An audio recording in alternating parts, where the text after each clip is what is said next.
ফুলের পাউডার গুলা এই যে রেণুগুলা এলে এর মধ্যে দিলে পড়ে আছে, এনে দিলে ফলটা সুন্দরভাবে বড় সাইজের উপরে তেলটা ছাড়বে। রান্না করব ডাল, দিয়ে দিলাম পেঁয়াজ এবং রসুন কুচি, দিয়ে দিলাম লবণ, দিয়ে দিলাম সামান্য একটু হলুদ। রসুন কুচি, পেঁয়াজ কুচি, লবণ এবং সামান্য হলুদ দিয়ে আমি ডালটা প্রথমে সিদ্ধ করে নিব।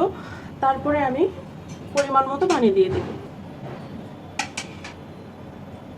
এখন আমি একটু ঢেকে দিব সিদ্ধ হওয়ার জন্য, ভালোভাবে সিদ্ধ হলে তারপর আমি পানি দেব। আর আজকে আমি রান্না করব এই যে মুরগির মাংস ভিজায় রাখছি, এখনো ধোয়া হয়নি। আর এই যে আলু কেটে রাখছি, রসুন হচ্ছে ডাল বাগারের জন্য। আজকে রান্না হবে মুরগির মাংস এবং ভুনা ডাল। ডালটা সিদ্ধ হয়ে গেছে, আমি হচ্ছে ডালটা একটু ঘুটে দিয়ে পানি দিয়ে দিয়েছিলাম।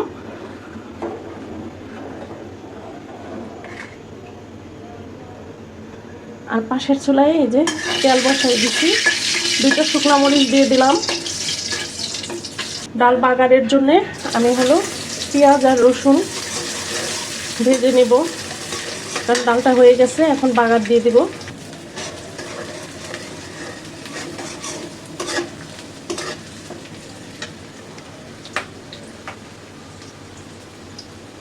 এদিকে আমার পেঁয়াজ রসুনটা হয়ে গেছে, এই যে ভাজা ভাজা হয়ে গেছে।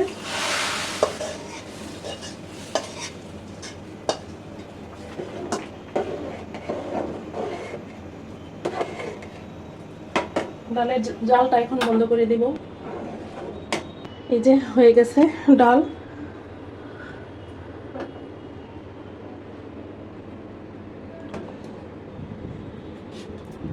আজকে ডাল আর মুরগির মাংস।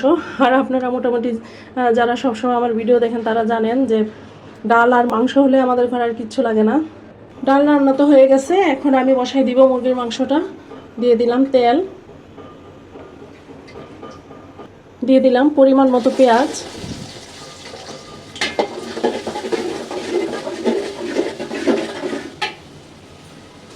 দিয়ে দিব গরম মশলা,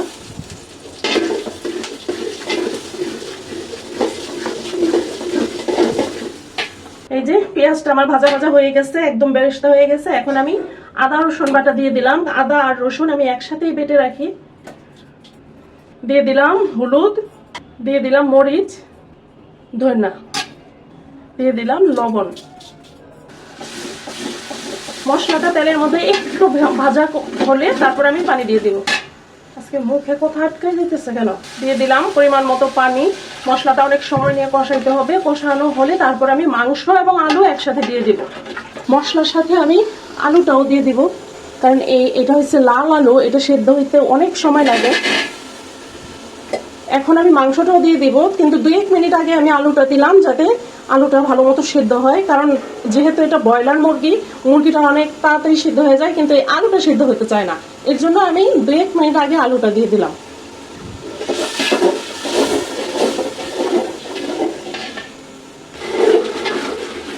এই যে মাংসটা এখন দিয়ে দিব।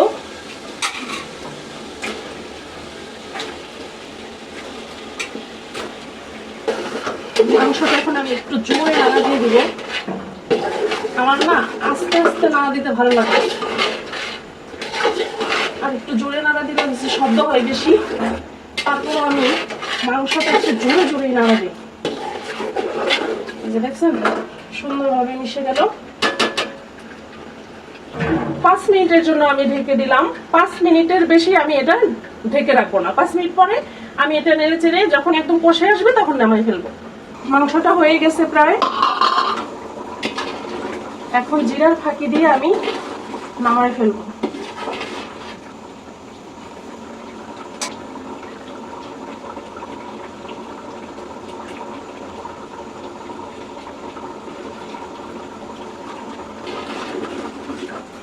এখন আমি জালটা একদম কমাই দিব, তাহলে হবে কি উপরে তেলটা ছাড়বে।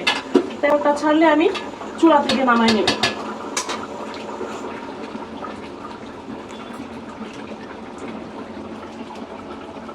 এই যে এইভাবে জালটা রাখলে তখন একদম তেলটা উপরে সুন্দরভাবে ভাসবে, তখন নামাই নেব।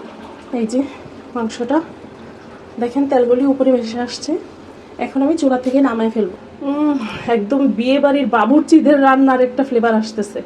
হ্যাঁ, বিয়ে বাড়ির আশেপাশে গেলে যেমন একটা ঘ্রাণ আসে, বাবুর্চির হাতের রান্নার ঠিক ওই রকম ঘ্রাণ আসতেছে এই মুরগির মাংস থেকে। ওকে, রান্না বান্না আজকের মতো এখানেই শেষ। আমি হচ্ছে মুরগির মাংস আর ডাল রান্না করছি, ভুনা ডাল, আর ভাত আমার হয়ে গেছে। আজকের মতো এখানেই বিদায়। আল্লাহ হাফেজ।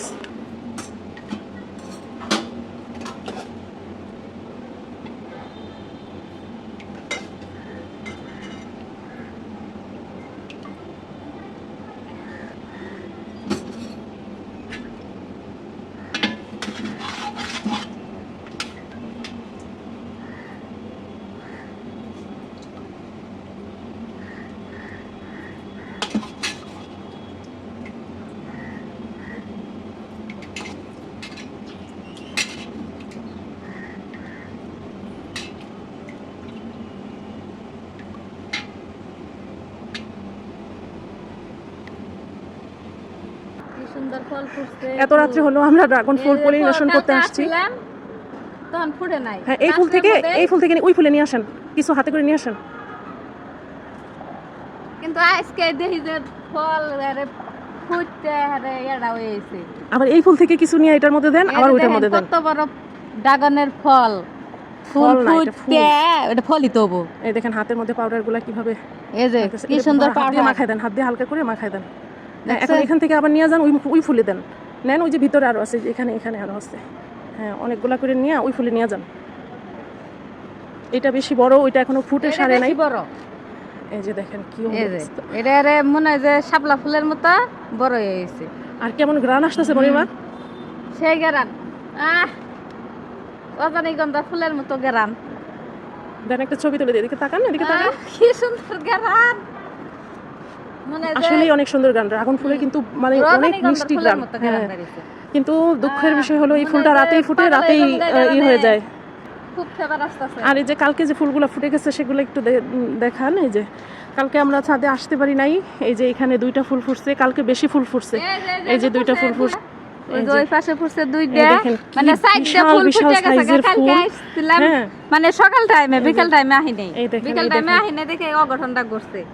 এই যে কিভাবে পড়ে আছে, ইস মায়া লাগে দেখলে। ওদেরকে না পলিনেশন করে দিতে হয়। এই যে আরো এই যে দেখেন কতরি ড্রাগন ফল ফুটছিল, একটু আইতে দেরি হইছে, দেরির কারণে সবকিছু উল্টাপাল্টা লাগে গেছে। এই যে অনেকটি ফুল ফুটছিল। আর এই যে মনিরমার মাথার সামনে বিশাল একটা লাইটের মতো, যদিও ক্যামেরাতে এত বড় সাইজ বোঝা যায় না।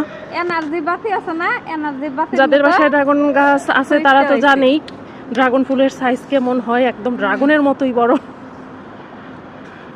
আমি অনেক কাছ থেকে দেখাই আপনাদের। এই যে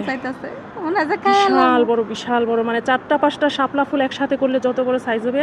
আর দেখেন ওই যে ফুলের পাউডার গুলা, এই যে রেণুগুলা এলে এর মধ্যে দিলে পড়ে আছে, এনে দিলে ফলটা সুন্দরভাবে বড় সাইজের, অনেক বড় সাইজ হয়। আর এই পলিনেশনটা না করলে হয় কি ফলটা ছোট হয়ে থাকে। ওই যে দেখেন ওই যে পিছনে কলি আছে, ওই যে দেখা যায় কিনা, ওই দেখেন কলি আছে পিছনে 2টা, অনেকটি অভাব নাই।